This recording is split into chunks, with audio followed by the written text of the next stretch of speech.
Islamophobia in the state. What is Islamophobia?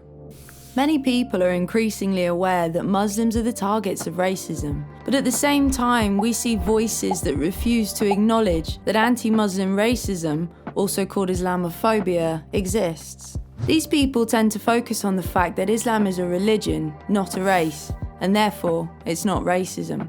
Whilst it might seem a reasonable argument on the surface, the problem with it is that it's based on the idea that there is such a thing as race, on which racial prejudice is based. In fact, this notion has long been discredited by both natural and social sciences. Separating people by race came from the time of European colonialism, with the idea that Europeans were biologically or culturally superior to non-Europeans. Though this strand of thinking has never gone away, it has been discredited scientifically.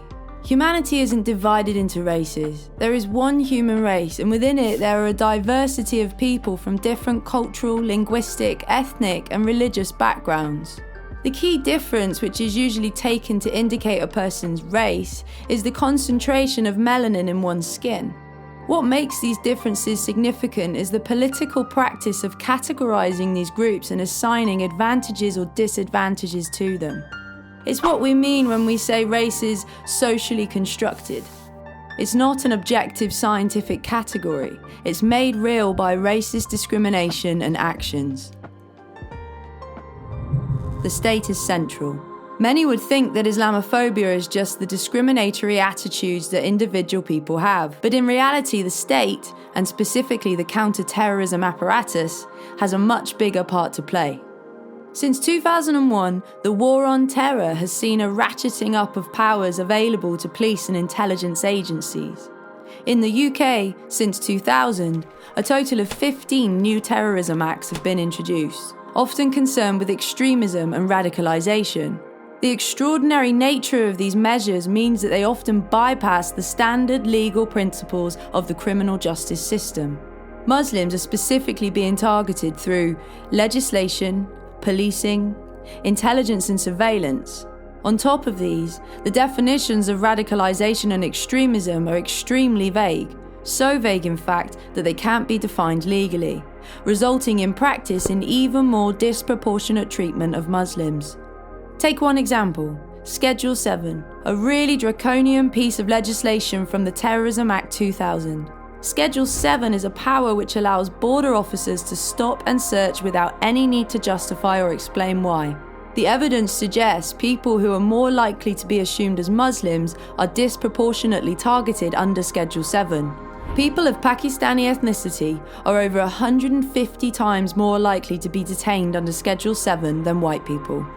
Over the last 20 years, the counter-terrorism apparatus in the UK has spread from its traditional home in the police and intelligence services to occupy almost every part of the public sector.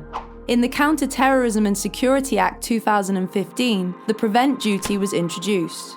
The thinking behind prevent is the idea that terrorism comes about in the context of extremist ideas, and there is some sort of continuum between radical ideas and terrorism.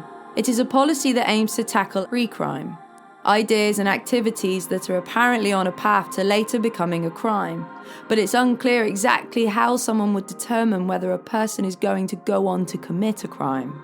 The government's definition of extremism is broader than terrorism. It's defined as vocal or active opposition to fundamental British values, including democracy, the rule of law, individual liberty, and mutual respect and tolerance of different faiths and beliefs. Schools, universities, nurseries, libraries, the health service, and other public institutions are now legally obliged to tackle extremism and radicalisation. This effectively turns school teachers, doctors, nurses, and others into untrained counter-terrorism operatives, and due to the vague and politically subjective definitions, any Muslim into a potential security threat. Just one example of its overreach is a nursery in Brighton, which had its Ofsted rating downgraded because they were not doing enough about radicalisation and extremism. The neoconservative movement. With the state acting as the backbone to structural Islamophobia, key social movements produce certain Islamophobic ideas, then feed them into government policy and practice. One of these movements, neoconservatism, has been at the centre of pushing counter-terrorism policy in ever more authoritarian directions. We mostly hear about the neocons in the context of the push in the United States to invade Iraq.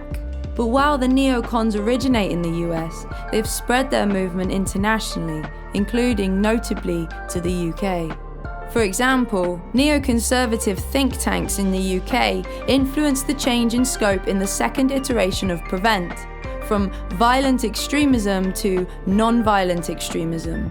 In practice, this expanded the target of PREVENT to include environmental campaigners, anti-nuclear activists, anti-war groups, as well as many Muslim groups engaged in peaceful political activity. To look at the ideology behind the movement, conditions for Muslims in Europe must be made harder across the board. Europe must look like a less attractive proposition. In the current war, the enemy is, as a demographic and political fact, massed not just on foreign shores, but within the gates of our cities. Extremism Analysis Unit. The Henry Jackson Society, another neoconservative think tank, produces an annual report on extremist speakers and events on campus, where they name specific organizations and individuals who they claim are extremists. The data compiled is based on dubious research without clear evidence base or appropriate methodologies. The reports often include prominent or politically active Muslims who are critical of government counter-terrorism and foreign policy, or PREVENT. It's essentially a smearing operation. On the 17th of September 2015, days before the PREVENT duty came into effect, David Cameron, then the Prime Minister, made a speech where he named and shamed a number of universities where he claimed extremist events took place. He also named 6 speakers as expressing views contrary to British values. According to the government, this information had come from the newly formed Extremism Analysis Unit in the Home Office, a government body that had been set up to monitor and analyse extremism in public institutions. However, it later transpired that the names had come to the Extremism Analysis Unit directly from the Henry Jackson Society. In fact, the government press release seemed to have been directly copied and pasted from the 2015 Preventing PREVENT report by the student wing of the Henry Jackson Society.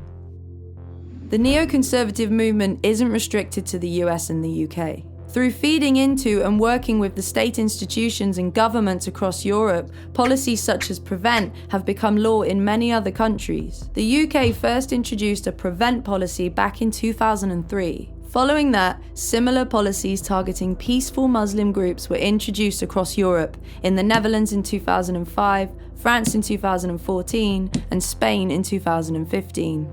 All these organisations and methods, mainly operating through the counter-terrorism apparatus of the state, are absolutely central to the spread of Islamophobia.